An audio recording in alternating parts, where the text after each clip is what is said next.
Hi guys, ഇന്ത്യയും ബംഗ്ലാദേശുമുള്ള ഏറ്റവും വലിയൊരു ജിയോ പൊളിറ്റിക്സ് അപ്ഡേറ്റിനെ കുറിച്ചാണ് നമ്മൾ നോക്കാൻ പോകുന്നത്. വീഡിയോ ഇഷ്ടപ്പെടുകയാണെങ്കിൽ ലൈക്ക് ചെയ്യാൻ മറക്കരുത്. ഇപ്പൊ വീഡിയോ കിടക്കാം. ഇപ്പോൾ ഇന്ത്യ ബംഗ്ലാദേശിനെ കുറിച്ച് രണ്ട് ന്യൂസുകളാണ് ഇപ്പോൾ പുറത്തു വന്നിരിക്കുന്നത്. രണ്ട് ന്യൂസിനെ കുറിച്ച് നമ്മൾ ഡീറ്റെയിൽ ആയി നോക്കാം.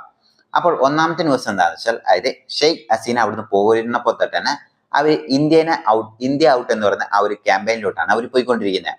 ഹിന്ദുക്കൾക്കെതിരെ അറ്റാക്കുകൾ നടത്തുന്നു, ഇന്ത്യക്കെതിരെയുള്ള അതായത് രൂക്ഷമായ പ്രതിഷേധങ്ങൾ അറിയിക്കുന്നു, ഇന്ത്യന്റെ എല്ലാ സ്ഥലങ്ങളും പിടിച്ചെടുക്കും എന്നൊക്കെ പറയുന്നു. അപ്പോഴും ബംഗ്ലാദേശികൾ ഓർക്കുന്നില്ല, ഇന്ത്യയുടെ ഒരു സപ്പോർട്ട് കൊണ്ട് മാത്രമാണ് ബംഗ്ലാദേശ് ഇങ്ങനെ മര്യാദയ്ക്ക് പോയിക്കൊണ്ടിരിക്കുന്നത്, അല്ലെങ്കിൽ പാകിസ്ഥാൻ പോലെ അവരും ഇല്ലാണ്ടാവുന്നത്. അപ്പോൾ അങ്ങനെ ഇരിക്കുന്ന സാഹചര്യത്തിലാണ് അവർ അതൊന്നും വേണ്ട എന്ന് പറഞ്ഞുകൊണ്ട് ഇന്ത്യക്കെതിരെ തന്നെ ഇതേ മുഹമ്മദ് യൂനിസ് എന്ന് പറയുന്ന ആ പപ്പറ്റ് അടക്കം സംസാരിച്ചത്. പക്ഷെ ഇപ്പോഴത്തെ അവസ്ഥ എന്താണെന്ന് വെച്ചാൽ, അതായത് ബംഗ്ലാദേശിൽ അവർക്ക് കഴിക്കാൻ ഭക്ഷണമില്ല, അതായത് അരി അവർക്ക് ഇല്ല. ഇതുകൊണ്ട് ഇന്ത്യ ഏകദേശം 50,000 ടൺ റൈസ് വന്നിട്ട് ഡിസ്കൗണ്ട് റേറ്റിൽ കൊടുത്താൽ മാത്രമോ ബംഗ്ലാദേശിന് കഴിഞ്ഞു പോകാൻ പറ്റുള്ളൂ. അല്ലെങ്കിൽ ജനുവരി 15 ആകുമ്പോൾ തന്നെ ഇപ്പോഴുള്ള സ്റ്റോക്ക് കംപ്ലീറ്റ് ആയിട്ടും ഇല്ലാണ്ടാവും. ഇതുകൊണ്ട് എന്താണ്, ജനങ്ങളെല്ലാം പട്ടിണി കിടക്കേണ്ടി വരും. മറ്റൊരു രാജ്യം, അതായത് ഇപ്പോൾ അവരെ സപ്പോർട്ട് ചെയ്യാൻ വരുന്നുണ്ടെങ്കിൽ ഒന്നുകിൽ പാകിസ്ഥാൻ വരണം, അല്ലെങ്കിൽ ചൈന വരണം. പാകിസ്ഥാനിൽ പോലും മര്യാദയ്ക്ക് ആട്ടയും ഭക്ഷണവും ഒന്നും കിട്ടാതെ ഇൻഫ്ലേഷൻ കൂടി നിൽക്കുക. അതുകൊണ്ട് അവർക്ക് ഇതിൽ വരാൻ സാധ്യതകളില്ല. ചൈനയാണെങ്കിൽ ഈ വേണ്ടാത്ത ചുമതലയൊന്നും അവരുടെ തലയിൽ, അതായത് ഈ ഭാരമൊന്നും എടുത്തു വെക്കാൻ അവർ ഒരിക്കലും ഇതുവരെയും റെഡി ആയിട്ടില്ല. എന്ത് തന്നെ റിലേഷൻ ആണെന്ന് പറഞ്ഞാലും അവരത് റെഡിയല്ല. അങ്ങനെയാണെങ്കിൽ പാകിസ്ഥാനെ തന്നെ അവർ സഹായിക്കേണ്ടതാണ്. പക്ഷെ അതുകൊണ്ട് ആ ഒരു രീതിയിലും അവർക്ക് കിട്ടാൻ സാധ്യതകൾ വളരെ കുറവാണ്. അതുകൊണ്ട് തന്നെ ഇന്ത്യനെ ആശ്രയിച്ചാൽ മാത്രമോ കിട്ടാൻ പറ്റുള്ളൂ എന്നുള്ള രീതിയിൽ ഇപ്പോൾ ഇന്ത്യനെ അപ്രോച്ച് ചെയ്തിട്ടുണ്ട്. അപ്പോൾ എൻ്റെ ഒരു അഭിപ്രായം, അത് ഇപ്പോൾ കൊടുക്കരുത്, ഒന്നെങ്കിൽ ലാസ്റ്റ് സ്റ്റേജ് എത്തുമ്പോഴോ കൊടുക്കാൻ പാടുള്ളൂ. അല്ലെങ്കിൽ അങ്ങനെ കൊടുക്കുന്നുണ്ടെങ്കിൽ തന്നെ കൃത്യമായ ഒരു, അതായത് ഈ എഗ്രിമെന്റ് എല്ലാം സൈൻ ചെയ്യണം. അതായത് അവിടെയുള്ള മൈനോറിറ്റീസിനെതിരെയുള്ള, അതായത് ഈ ഹിന്ദുക്കൾക്കെതിരെയുള്ള പ്രൊട്ടക്ഷൻസ് അവിടെ കവർ ചെയ്യണം. അതുപോലെ തന്നെ ഇന്ത്യക്കെതിരെ സംസാരിക്കുന്ന ഓരോ കാര്യങ്ങളും ഇനി ഉണ്ടാവാൻ പാടില്ല. ഇങ്ങനെയുള്ള കുറെ റെസ്ട്രിക്ഷൻസ് എല്ലാം ഇട്ടതിന് ശേഷം മാത്രം കൊടുക്കണം എന്നാണ് എൻ്റെ അഭിപ്രായം. ഇത് തന്നെയായിരിക്കും മാക്സിമം ആൾക്കാരുടെയും അഭിപ്രായം.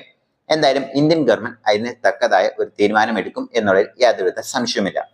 രണ്ടാമത്തെ കാര്യം എന്താണെന്ന് വെച്ചാൽ, ഗ്രേറ്റർ ബംഗ്ലാദേശ്. അതെ, ഈ ഒരു പേര് നിങ്ങൾ മുൻപ് കേട്ടിട്ടുണ്ടാവും, ഗ്രേറ്റർ ഇസ്രായേൽ എന്ന്. അതായത് ഇസ്രായേലിന്റെ ഒരു വലിയൊരു പ്രോജക്റ്റ് ഉണ്ട്.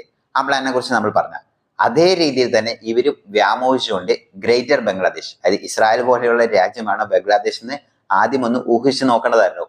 അപ്പോൾ ഈ ഗ്രേറ്റർ ബംഗ്ലാദേശ് എന്താണെന്ന് വെച്ചാൽ, അത് നമ്മൾ കുറേ വീഡിയോകൾ പറഞ്ഞാണ്. അപ്പോൾ എന്താണ് ഈ ഗ്രേറ്റർ ബംഗ്ലാദേശ്? ഇനി ഒരിക്കൽ കൂടി ഞാൻ പറയാം. അതായത് ഗ്രേറ്റർ ബംഗ്ലാദേശ് എന്ന് പറഞ്ഞാൽ ഇന്ത്യയുടെ പല സംസ്ഥാനങ്ങൾ, അതായത് ഉദാഹരണത്തിന് പറയുകയാണെങ്കിൽ വെസ്റ്റ് ബംഗാൾ, അതായത് വെസ്റ്റ് ബംഗാളിന്റെ ഏകദേശം ഫുൾ സ്ഥലങ്ങളും അവർ പിടിച്ചെടുക്കും.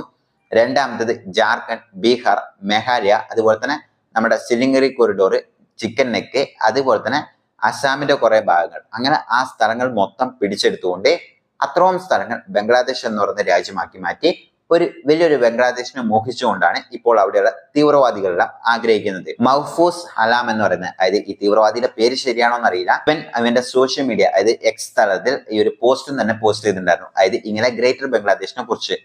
പെട്ടെന്ന് തന്നെ ഇന്ത്യക്കാർ ഇത് കണ്ടു കഴിഞ്ഞപ്പോൾ ഇന്ത്യക്കാർ വെറുതെ ഇരിക്കുവോ? പോസ്റ്റിന്റെ താഴെ ഇന്ത്യക്കാർ കമന്റ് ചെയ്യാൻ തുടങ്ങി കഴിഞ്ഞപ്പോൾ പെട്ടെന്ന് ഡിലീറ്റ് ആക്കാനും തുടങ്ങി, പേടിച്ച് ഡിലീറ്റ് ആക്കി. അപ്പോൾ ഈ അലാം എന്ന് പറയുന്ന ഈ പന്നി ചില്ലറക്കാരനൊന്നുമല്ല, അതായത് അമേരിക്കേന്റെ തന്നെ റെക്കഗ്നൈസേഷൻ കിട്ടിയ ഒരു വ്യക്തിയും കൂടിയാണ്.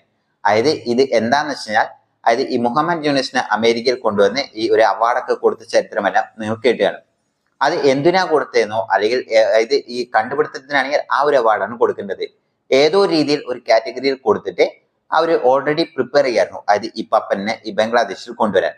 അപ്പോൾ ആ ഒരു സമയത്ത് അതേ ബിൽ ക്ലിന്റൺ തന്നെ ഇതേ അലാം എന്ന് പറയുന്ന ഈ ഒരു വ്യക്തിയെ കൂടെ വിളിച്ചിട്ടുണ്ടായിരുന്നു. അതായത് അതേ ഈ മുഹമ്മദ് യൂനിസ് പോയ സമയത്ത് ഈ അലാം എന്ന് പറയുന്ന ഇവനും അമേരിക്കയിൽ സഞ്ചരിച്ചിട്ടുണ്ടായിരുന്നു.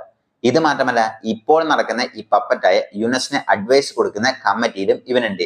അപ്പോൾ അത്രയും വലിയ ആള്, അതായത് ബംഗ്ലാദേശിനെ ഭരിക്കുന്ന ഏറ്റവും പ്രധാനപ്പെട്ട ഒരു വ്യക്തിയുടെ കീഴിൽ പണിയെടുക്കുന്ന ആളാണ് ഈ ഗ്രേറ്റർ ബംഗ്ലാദേശ് എന്ന് പറഞ്ഞ ഈ ഒരു വീഡിയോ അല്ലെങ്കിൽ ഈ ഒരു ഫോട്ടോ പോസ്റ്റ് ചെയ്തത്. അപ്പോൾ ഈ ഒരു ഫോട്ടോ ഡിലീറ്റ് ചെയ്തതിനു ശേഷം ഇന്ത്യ എന്തിനാണ് റിയാക്ട് ചെയ്യുന്നതെന്ന് പലർക്കും സംശയം ഉണ്ടാവും. അപ്പോൾ ഇതൊന്നും അങ്ങനെ വിട്ടാൽ പറ്റില്ല. ഇതിനെക്കുറിച്ച് പല ഇന്ത്യൻസും വലിയ രീതിയിലുള്ള പ്രതിഷേധം ഇന്ത്യൻ ഗവൺമെന്റിനെതിരെ ഉണ്ടായിരുന്നു. കാരണം ഇങ്ങനെ ഒരു പോസ്റ്റ് വന്നിട്ടും നമ്മൾ മിണ്ടാതിരിക്കുന്നത് എന്തുകൊണ്ടാണ്? ഇപ്പോൾ കൃത്യമായ ഒരു മെസ്സേജ് കൊടുത്തിട്ടുണ്ട്, അതായത് ഇത് ഒരിക്കലും അക്സെപ്റ്റബിൾ അല്ല. ഇനി ഇങ്ങനെ വന്നു കഴിഞ്ഞാൽ ഞങ്ങളുടെ റിയാക്ഷൻ ഇങ്ങനെ ആയിരിക്കില്ല. ഇനി നിങ്ങളുടെ ഭാഗത്തുനിന്നോ അല്ലെങ്കിൽ നിങ്ങളുടെ ആൾക്കാരുടെ ഭാഗത്തുനിന്നോ ഇങ്ങനെ ഒരു പോസ്റ്റോ വീഡിയോസോ ഇന്ത്യനെ ഇൻക്ലൂഡ് ചെയ്തുകൊണ്ട് ഒരിക്കലും പോസ്റ്റ് ചെയ്യാൻ പാടില്ല എന്ന് പറയുന്ന ഒരു ശക്തമായ ഒരു സ്ട്രോങ് കണ്ടന്റ് തന്നെ നമ്മൾ കൊടുത്തിട്ടുണ്ട്. അപ്പോൾ ബംഗ്ലാദേശ് ഓൾറെഡി എല്ലാ രീതിയിലും പാപ്പരായിക്കൊണ്ടിരിക്കുകയാണ്. അതിന്റെ ഇടയ്ക്കാണ് അവർ ഇങ്ങനത്തെ കുറെ സർക്കസമായ കുറെ കാര്യങ്ങളും ചെയ്തുകൊണ്ടിരിക്കുന്നത്. അപ്പോൾ നിങ്ങൾ എന്താണ് ഇതിനെ കുറിച്ച് വിചാരിക്കുക? കമന്റ് ബോക്സിൽ മെൻഷൻ ചെയ്യുക. See you next video.